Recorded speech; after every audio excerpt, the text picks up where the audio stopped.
Stand by for crime.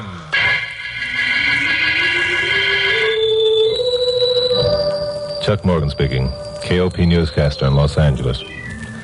You know, in spite of all the kidding that goes on between my blonde secretary, Carol Curtis, and me, she's really quite a gal. I depend upon her more than I sometimes care to admit. She's an eager beaver when it comes to lining up feature stories for my broadcasts, which, when you have to dig up 2 features a day, is a big help. But every once in a while, Carol goes overboard in her attempts to ferret out these features.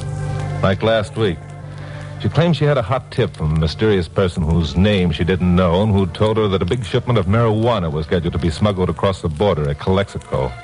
And if we wanted an 8-columned headline yarn, we'd better be on hand. Well, I wrote that one off to one of those crackpots that were forever phoning in and told Carol we'd cover the Iowa State picnic instead. 2 mornings later, I arrived at my office prepared to be greeted by Carol's cheerful grin, as usual, and instead found Pappy Mansfield, owner of KOP, sitting at her desk. Hello, Pappy. Where's Carol? Hi, Chuck. What do you mean, where's Carol? Didn't she tell you? Tell me. What? Well, the day before yesterday, she asked for a couple of days off, and I told her she could have them. Oh, she did? And you did? Yeah. How do you like that? She's got a nerve. Who does she think she's working for anyway? If she wants to be my secretary, then Now, just take it easy, Chucky boy. It happens that you weren't around when Carol made that request. And since I only happen to own this coffee pot you're both working for, she probably figured that I was next in authority, so she asked me for the leave of absence. Leave of absence? That sounds as though she's going to be gone for a year. Where'd she say she was going? Your phone's ringing, Chucky boy. I asked you where she said she was going. She didn't say, and your phone's still ringing. How about that? I hire a secretary, and she walks out on me just when I need her the most. I ask you, how about that? Chuck, answer that phone. You know what I think I'll do? I think I'll fire that wench. Hello? She's got to understand that I'm the boss as far as she's concerned. Someone's talking to you, Chucky boy. Huh? Oh. Hello, who is it? What do you want? It's Carol, darling. Now, listen. Now, look, Glamour Puss, you're fired. Do you hear that? You're fired. Where are you anyway? I'm in jail at Calexico. A likely story. Now, what did you say? I said I was in jail in Calexico. I was caught trying to smuggle marijuana across the border. Oh, you dope. You empty-headed dope. Pappy, kick that chair over here, will you? I think I better sit down. Sure. So she got caught, did she? You're not being funny, Pappy. I think I am. Chuck, are you still there? Who are you talking to? A man with no sense of humor. Now, look, Glamour Puss, I was framed, Chuck, and I'm mad and uncomfortable and disgusted. And you've got to come down and identify me because they won't believe I'm who I am. What do you mean you were framed? Well, I went across the border, and when I came back, the customs officials opened my suitcase, and there was about a ton of marijuana inside. Oh, and Chuck, the meals are horrible in this jail. Will you please hurry up? Framed? Meals? Hurry up. Okay, Glamour Puss, I'll be there. Anything wrong, Chuck? No, not a thing, Pappy, not a thing. By the way, I'd like to have a 2-day leave of absence. How about it? Why, sure, Chuck. Of course, you realize when you take a leave of absence, your pay stops. Yeah, I know. Okay, Pappy, stop my pay. I'm leaving for Calexico.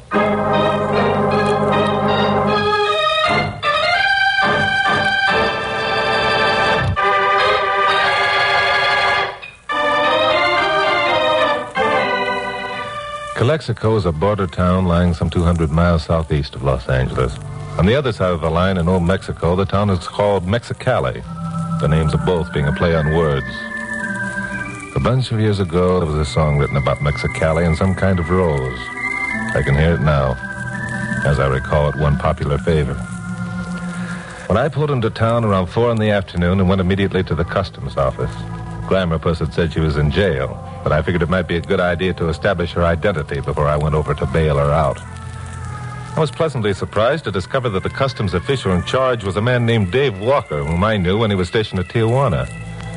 Dave was sitting in his office with his feet cocked up on his desk, and there was a good-looking blonde babe with him. The blonde babe I recognized, too. Her name was Carol Curtis. Hi, Chucky boy. Come on in and sit down. Well, Chuck Morgan. How are you, boy? Long time no see. Good to see you, Dave. Who's the babe? Who's it? Okay, I'll go along with the gag. The babe claims she's Carol Curtis. She was picked up this morning trying to run some marijuana across the line. I see. What's the rap for that, Dave? Oh, 4 or 5 years. Good. She deserves it. Yeah. Say, look, Chuck, if you really want in on a big story... Sorry, Dave. I'll see you around. Chuck. Who said that? Okay, funny man, you've had your joke. Now, if you'll I'm just sorry, listen... ma'am. You seem to have the advantage. Am I supposed to know you're prisoner, Dave? Well, look, Chuck, you don't have to... There's only one thing I have to do, Dave, and that's get back to L.A. and report to Pappy Mansfield so I can get back on the payroll. I was asked to come down here and identify someone who was mistaken for a smuggler. Well, I haven't seen anyone to identify. Oh, Chuck, for heaven's That sakes. expression sounds familiar, but I still don't know the face. Oh, there's just one thing, Dave. Was this babe actually picked up, and did you find marijuana in her suitcase? Well, yeah, only it was a gag. You see, she wanted That's you enough to come... for me. I've been sucked in on deals like this before. This time I'm bowing out. You have your prisoner and the evidence. Carry on, old boy. So long. Chuck! I went out of there and I was mad. I should have known the whole thing was a trick of Carol's to get me down here, just because of a crackpot telephone call. Well, it was high time that she understood that Then I stopped thinking along those lines and stood stock still, staring at a yellow custom-built convertible parked across the street. Most anyone in L.A. would have recognized the convertible. It belonged to Max Craig, the gangster, racketeer, gambler. As I watched, Max himself came along the street, got into the convertible, and drove away. So what was Max doing in Calexico? For my money, there was only one answer to that. Max was mixed up in the smuggling. Well, that would make a good story. I was on the verge of turning back to the customs office when a girl came running across the street. Senor Morgan! Senor Morgan! What? Rosita! Well, I'll be. Rosita Gonzalez. How are things? What are you doing in Calexico? Oh, then you remember me, see? Remember you? How could I forget? How long ago was it we worked on that wetback story? A couple of months, wasn't it? Almost, I think. I am very happy that you could come this time. I think you will have a big story. You sound as though you expected me. Oh, see. Didn't Miss Curtis tell you? Miss Curtis...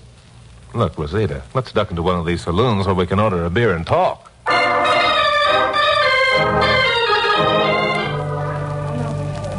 So it was you who called Carol. See, for many reasons I disguised my voice. You must promise to keep what I tell you very secret. Sure, I won't say a word. Gracias. First, you must know that I am a member of the Border Patrol. No kidding. Ah, see. As you know, my husband Jose was killed by a smuggler some time ago. Yeah, I had a hand in running down his murderer. And for that, I am very grateful, senor. That is why I called you about the dope smugglers. It will make a big story, I think. Well, that's fine, Rosita, but dope smuggling doesn't make very good copy anymore. It's become too common. Now, if you could set it up so the boys could dig up the big shots... That is what we are going to do tonight, senor. Eh? As you say, there are many little men who smuggle dope. All of them work for this big shot. When one of the little men is captured, the big shot merely hires another small man to do his dirty work for him. Yeah, and Mr. Big is too doggone smart to ever show himself. Ah, but we have contacts. Oh? You see, senor, in the dope division of the Border Patrol, there are only 50 men to guard 2,000 miles of boundary. Yeah, I knew they were pretty badly undermanned. Oh, 50 are enough, senor. It is easy enough to smuggle the dope across the border. It is after it is in the United States that the arrests are made. When the contraband is transferred to the American distributors. I should think that'd be the toughest part of all. Oh, no. It is the contacts, the informers who make it easy. Ah. Some of these people we pay. Some inform because of dislike for dope smugglers. Oh, there are many reasons. I see. There is one man in town who is my contact, senor. He is a very important man. Many times he has given me information that has led to the capture of the smugglers and dealers. Oh, who is this gent? I will tell you his name, senor, because you must meet him. But again, I must ask you not to repeat. If his identity becomes known, the patrol will suffer greatly. I understand perfectly. His name is Pancho Florit, a naturalized American. He is an important man in town, a banker and politician. He has many friends among the peons. Many sources of information are open to him. And does Senor Florit know the identity of the big shot? Several days ago, a big shipment of marijuana came across the border. It will be worth many thousands of dollars when it is sold retail. Pancho has information that the big shot himself will be on hand to pay the money and receive the contraband. Does Florit know where the transfer will take place? Tonight, senor, Pancho will meet you and me at a secret place. He will give us the information we need. You and me? Well, isn't the patrol going to be in on this? Senor, as you know, I am a very excellent shot. Yeah, but... It would be a great honor to me to make this arrest alone. And to you, senor, would go the honor of what you call the scoop. Rosita, if you hadn't held me prisoner for a whole day in Dead Horse Canyon a couple of months ago, I'd turn this deal down flat, but... Oh, then you will do it, senor, see? See, but for many more reasons than you think. There's just one thing. If you're seen so frequently in the company of Senor Florit, wouldn't it... Senor Morgan, no one knows I am a member of the patrol. And this Senor Florit is young and very handsome.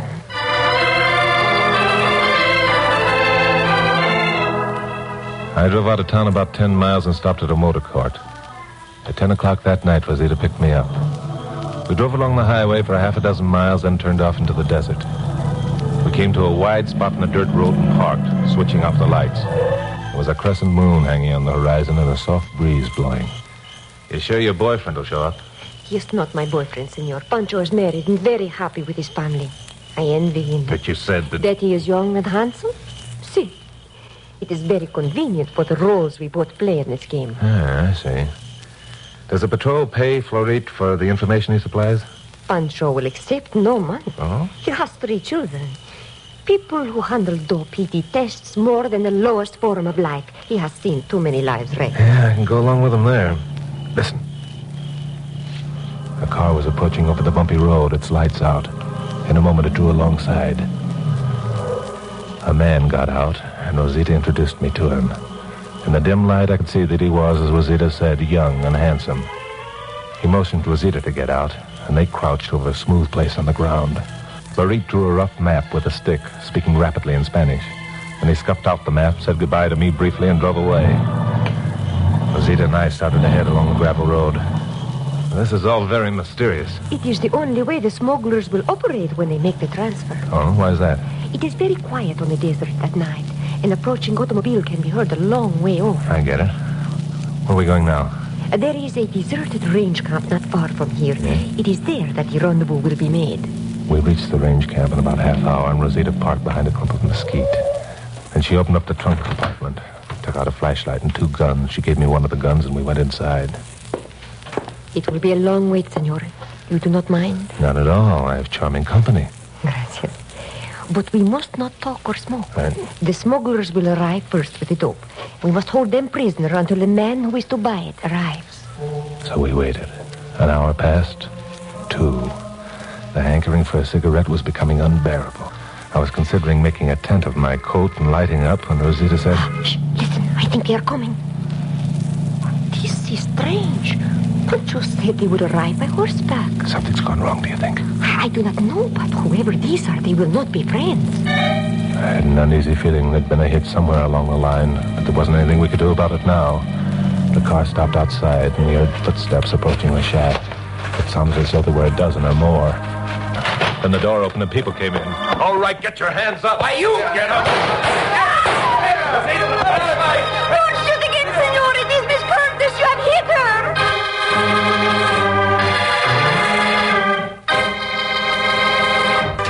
Now, the conclusion of Stand By for Crime. Well, this was a fine kettle of fish. Lying on the floor, blood staining the right sleeve of her blouse, was Carol. Standing above her, a gun smoking in his hand, was Dave Walker. Behind Dave were 2 other Border Patrol officers. But all this was only subconsciously registered on my mind. All I could see was Carol lying on the floor. I crossed quickly and kneeled down. Carol, darling, climb up to speak to me. Hi, Chucky boy. You're all right? As all right as anyone can be with a bullet lodged in your arm. Oh, Miss Curtis, I am so sorry. Rosita Gonzalez, what are you doing here? Yeah, and what are you doing here, Chuck? Never mind that. Right now, we've got to get Carol to a doctor. Rosita, let me have your scarf. Here. I'll bind this up, and then we've got to get out of here. Well, there wouldn't be any dope peddlers captured this night. If anyone had been within 10 miles of that range camp, they'd have heard the shots and yells. We drove back to town, rooted out a doctor, got Carol's arm fixed up. Then gathered in Dave Walker's office and were told where to head in. Rosita, you were under strict orders not to pull a stunt like that. I am sorry, senor. I only Being wanted to... sorry doesn't help matters, Annie. You're under suspension for a month. Aren't you being a little rough on her, Dave? If you want to know the truth, I'm being easy on her. What you people can't realize is that border patrolling isn't a game for a bunch of adventurers. It's darn serious business. As a result of tonight's escapade, we probably missed our one chance to pick up Mr. Biggs. All right. Simmer down a bit, Dave. I don't blame you for being sore and throwing your weight around, but If this is such serious business, why did you have any part in helping Carol trick me into coming down here? Oh, Chuck, that isn't fair. Sure, it's fair. Well, Dave? Yeah, you're right. It's my fault as much as anybody's. I apologize. Let's skip the whole thing. I'll probably be the one to be suspended when the boss hears about this. Well, the boss won't mind if we hand him Mr. Big. We've got a fat chance of doing that now. I don't know. You know Max Craig was in town? Sure. We've had a man on him ever since he got here. Uh-huh. You think he's your boy? If we did and could prove it, we'd have nailed him a long time ago. Sure you would. By the way, who tipped you off about the rendezvous at the range camp? Rosita isn't the only one who has good contacts in this outfit. I should have known it. It is all my fault. I was thinking selfishly only of what a great honor it would be. Skip it, Rosita. This will be a good lesson for you. The Border Patrol functions as a team. That's the only way it can be successful. Yes, I know. I shall not forget again. Have you got any ideas, Chuck? Sure, I've got ideas. I've always got ideas. You want to hear them, Dave? What can I lose? Yeah, thanks. That's encouraging. Look, have you got anyone else spotted besides Max Craig who might be Mr. Big? Sure. About 5. Why? They all here in town? Some are, some aren't. Well, it doesn't matter, so long as none are farther away than Los Angeles. I don't know what you're getting at. We've been trying for months to put our finger on the one man who handles the greater part of the stuff that comes over the line, and so far all we've picked up is small fry. And it's high time you baited the big fish into your net. You know, whoever your boy is, he's probably already been told about the incident at the range shack. Oh, how does that prove anything, Chuck? The chances are that no one was close enough to identify any of us. As a matter of fact, knowing the type of people who handle dope, they probably hit for the border like a bunch of scared rabbits at sound of the first shot. So? So, our friend Mr. Big is probably sitting at home right now wondering what the devil was happening at the rendezvous last night. Well, what's your big idea? Suppose we send a telegram to the 5 people on your list of suspects. Just say something like, meet me, rendezvous tonight, midnight, important. And what do you think will happen? All but one of the 5 who receive the wire will either disregard it or turn it over to the sheriff. The 5th will be the boy we want. Will be the only one who knows where the rendezvous is located. And you think he'll show up at the range camp? Uh-huh. No good, Chuck. He'd become suspicious in a minute. I don't think so. He knows that something went wrong last night. He knows the smuggler won't contact him personally, but he'll understand that telegram. Okay, now how are you going to get the smugglers there with their marijuana? Unless a transfer's made, we'll have nothing on the boy we want. I'll be the smuggler, and you provide the dope, Dave. Just put a little in a box and fill it up with something to make it weigh as much as the shipment that came over the line a few days ago. Well, I finally talked Dave into it. Dave was in the position of a man who was willing to try most anything after the fiasco the night before. Frankly, I wasn't too hopeful that my plan would pay off. But I kept thinking that if this was a really big shipment, Mr. Big wasn't going to pass it up. There were too many other buyers who could take it over in small lots. So we sent the telegrams and then got some sleep. At 4 p.m., Dave checked the sheriff's office and was told that no one had reported receiving a mysterious telegram. Well, this wasn't surprising. The 5 men to whom the wires had been sent were all shady characters, and it wasn't likely that any of them would want any truck with the law. Just after dark, we all piled into my jalopy and drove out to the range camp. I parked in plain sight. Told Carol to stay in the car, and if anyone showed up, to get down and out of sight. I didn't want her to get mixed up in any more shooting. Rosita and I went into the shack. Dave and the other officer would come along, hid in the bushes. Waiting was a repetition of the night before. Only this time it was easier. I was pretty sure our man was going to show up. About 11:15, we heard a car coming across the desert. The car is coming, senor. Yeah, I hear it. Get over to that window, but keep down, out of sight. Oh, you needn't worry. You have the package? Yeah, right here. Well, here goes. So I opened the door of the shack and stepped out, keeping in the shadows, the package under my arm. A car was parked next to mine. Glamourpuss was nowhere in sight. I stood still and waited. At first, I thought the man behind the wheel wasn't going to get out. He just sat there, watching me. I didn't move either. After a while, the car door opened, and the guy got out and walked toward me slowly. He stopped about 10 feet away, his face in the shadows. That's the stuff? Yeah. You got the dough? Yeah. package on the ground. Back up. So I put the package on the ground and backed away. The man waited a minute, then he moved forward.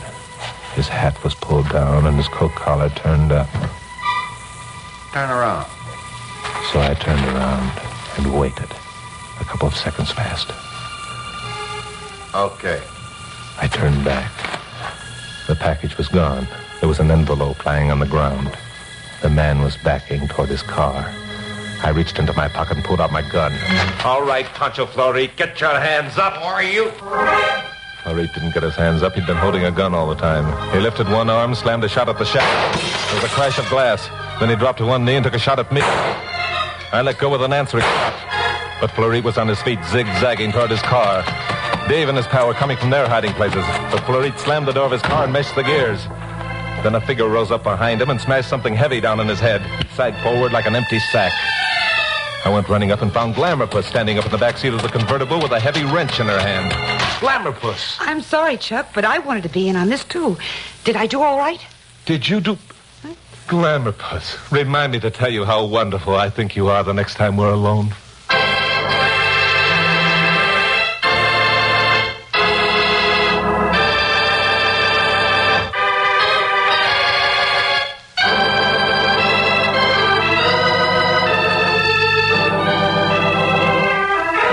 I told you that blonde secretary of mine had what it takes. She'd been watching the shack and had seen Rosita's face at the window and had guessed what was going to happen.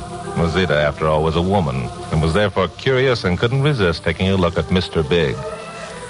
When she recognized her contact, Pancho Florit, she was probably so startled she just stood there and gaped. Fortunately, Florit's bullet missed her. Well, by 4 o'clock that afternoon, Glamourpuss and I were back in L.A. telling the story to Pappy. Chuck figured it all out, Pappy. Don't you think he's wonderful? Oh, he's terrific. What's your arm doing in a sling, Carol? Oh, never mind that. You see, Chuck reasoned that Max Craig wouldn't be stupid enough to show himself in Calexico driving his familiar yellow convertible if he were Mr. Big. I see. You won't be able to run a typewriter for quite a spell, will you? Oh, who cares? So then Chuck figured that this Pancho Florit had to be Mr. Big. You want to know why? Was it an accident, or did Chuck break your arm? All right, I'll tell you. Pancho was in the business, so he knew everyone else in the business. So when anyone else began to get big, he just informed on them and had them eliminated. And at the same time, he kept himself in solid with the Border Patrol through Rosita. Get it? Chuck was pretty mad when he left here the other day. And also, Chuck reasoned that nobody but Pancho could have had enough information to know about the trap we were setting up that first night. I don't want to sound catty, but I can't help being glad that Rosita wasn't as smart as she thinks. Do you think I'm being catty, Pappy? Well, I'll tell you what I think, Carol, if you want to know the truth. I do. Well, then I think... Pappy. Oh, hello, Chuck. Are you still here? Yeah, back on the payroll again. Look, Pappy, do me a favor, will you? Now, Chuck, I told you that a leave of The absence... only thing I want you to do is get out of here. What? Yeah, scram. Beat it. Get lost. Well, if I'm in the way... You are. Well, okay. I'm the last man in the world to stick around some place that I'm not. So long, Pappy. Bye, Pappy. Glamourpuss, Yes, Chuck? want to know something? What? You're wonderful. Oh, Chuck.